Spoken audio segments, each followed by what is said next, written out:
Hello everybody, welcome back to another Weather Central forecast. You guys are having a fantastic day.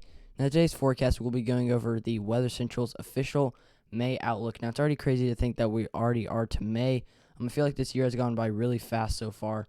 And also, either later tonight or tomorrow, I will be having an update on that severe weather possible outbreak. Hopefully by the time I record that video, we'll have a lot better idea with those updated model runs. And for those, capping inversions, as that was a big factor, whether to how the severe weather event was going to play out, but less about that. Let's go ahead and start off with a disclaimer before this forecast that these forecasts are my opinion. They're based off of model guidance and past occurrences of weather. For the most accurate and up-to-date weather, please consult your local National Weather Service office, as I will have more accurate and up-to-date information than I will on these major United States weather events. Let's go ahead and go into my official May outlook. So here we are with my temperature outlook here now, going over about 10 separate long-range models. The consensus that I've come up with, especially for the patterns, we're going to have a very potent western ridge here and a very noticeable eastern trough. Now, it's not going to be this defined. However, I'm just going to do this for an example. So we're going to have a positive NAO over here, which is the North Atlantic Oscillation. Now, what that's going to do is it's going to allow for a lot more ridging to develop, which will support more high air pressure systems to develop. And as you guys may or may not know, high pressure systems are usually associated with sunshine and warmer temperatures, and that would be associated with a ridging as well. So that's why when your local weather people say we're gonna have a lot of troughing in the a lot of ridging in the near future, which is gonna allow for some high air pressure systems to develop. That's what they're talking about. And then we're also gonna be having, like I said, a very potent eastern trough here, which we really don't know the exact track that these troughs will take, but really what that's going to do is it's going to set up a defined boundary though on those cold and warm boundaries here in this equal chances here, which is indicated in this white here. It's going to set off some possible severe weather outbreaks throughout these regions as well, but more or less about that, as we will be going over that over my official May outlook. But we can see we maybe have some slightly below average conditions indicated in the blue there. And then in this lighter blue here, and basically the turquoise, is where we could be seeing our coolest May. Now going over here, it's pretty self-explanatory. The yellow is the least warmth out of the warm region, if that makes any sense to you guys.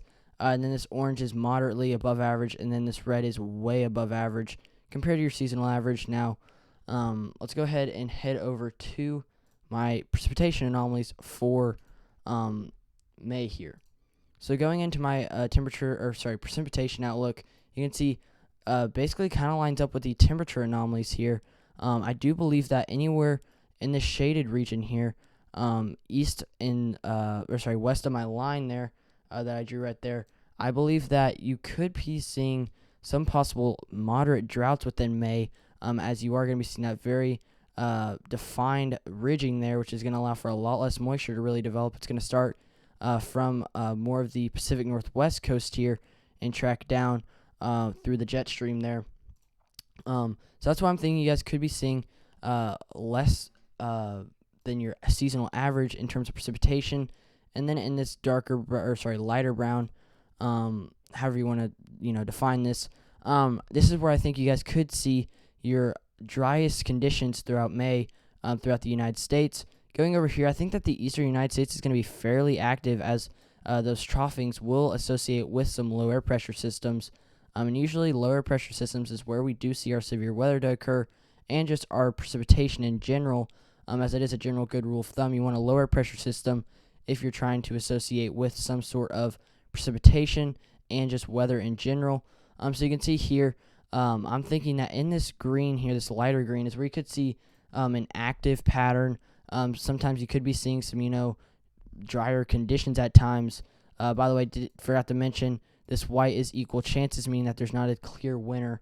So anyways, going back to the green here, I think that you guys could see more than an average in terms of your seasonal average rainfall for May. However, you guys could possibly be seeing some sort of dry periods throughout the month. So not ruling that out, and especially in this region as well, we're not ruling that out. However, this darker green here, which is for portions of the more eastern Ohio Valley up into the coastal and interior northeast here, is where I do expect the most precipitation to occur within the month of May compared to your seasonal average, as we will be having a very active pattern due to that troughing here that will associate with some lower pressure systems and some precipitation off the back end of it, as it does move that counterclockwise formation up through the coast. I also do think that some typical nor'easterns are possible within May here, and that could be associated with some sort of very strong thunderstorms at times. So that's definitely not to be ruled out either. So let's go ahead and go over to my official May outlook for this Weather Central channel. So here we are with my official forecast here. Now we're going to start off with, sorry, did not mean to move that back. We're going to start off with the western United States here. Now this is where I can expect some warmer than average conditions compared to your seasonal average. Now we went over this pretty much a lot in both of temperature and precipitation outlook here, and that will be associated with those ridgings there. And I also do think that portions of central and southern Florida could see warmer than average conditions there.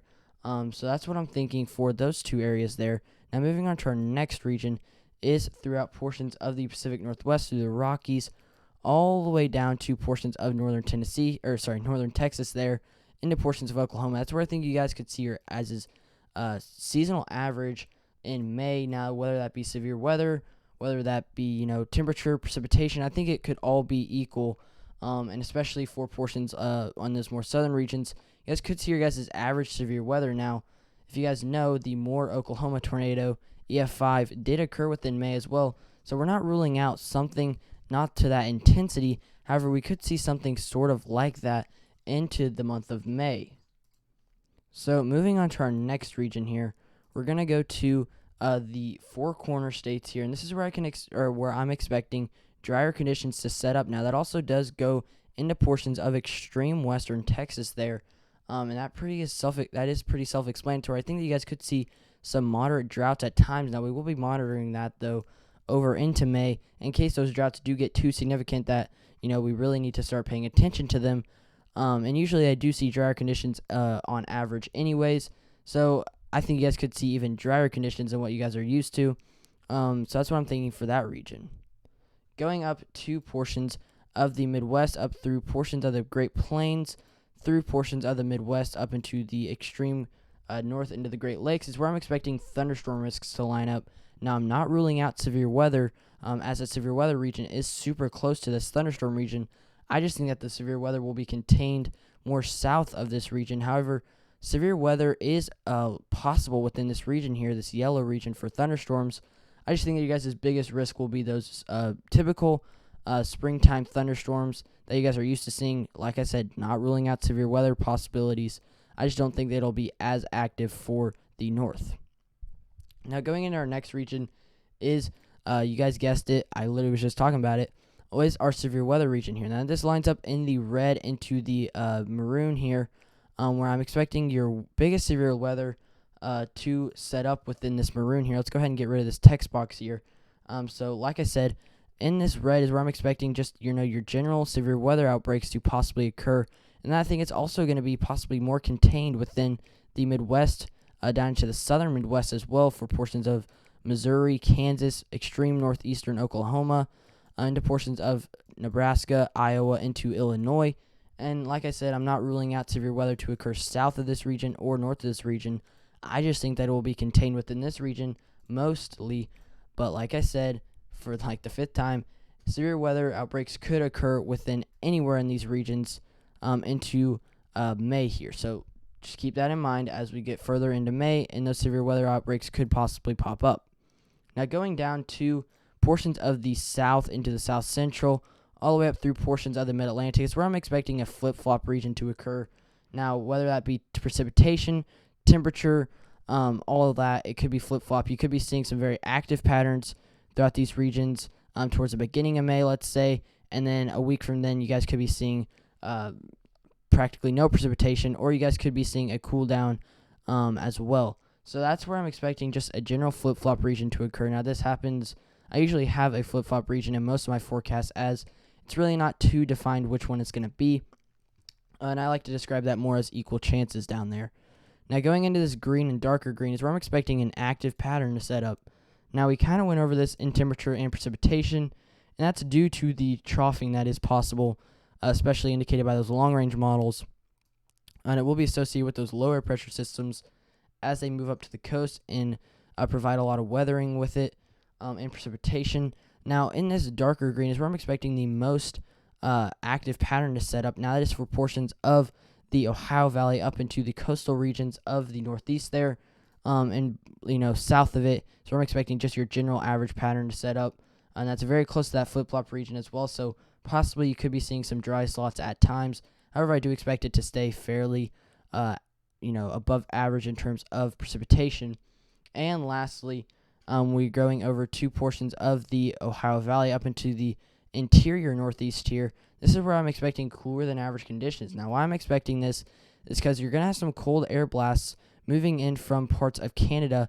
Now, usually they do somewhat, as they're moving through portions of Canada, they do sort of take a little bit of a dip sometimes, just like that, and deliver some cooler air off to the back end. If you guys don't remember the April Fool's snowstorm that did happen throughout portions of the Northeast, that was associated with a similar air pocket that did move down with some very cold air from portions of Canada, and it did deliver some snow here. Now, I don't think it's going to be snow into May. However, for extreme high terrains could possibly, and that's possibly, it's not even guaranteed within those extreme high elevations. I think it's just generally going to be some cooler than average temperatures and your guys' general rain and or possibly thunderstorms as you guys do get some of those warm-ups. Now, I'm not ruling out warm-ups like I just said. I just think you guys are going to be slightly cooler than average within this region. So that is about it for this Weather Central forecast, guys. I hope you guys did enjoy. If you guys did, please like and subscribe, as this will help my video get out to as many of you guys as possible, so we can try to keep everybody in the United States weather aware. And like I said, either later tonight or tomorrow, I will be uploading a forecast on this possible severe weather outbreak for this weekend, particularly Sunday, into the work week next week. So you guys aren't going to want to miss that, as there is some pretty crucial information into that forecast, as this could possibly be a decent severe weather outbreak if some perimeters line up. So like I said, I hope you guys did enjoy this Weather Central forecast, and I'll see you guys in the next one.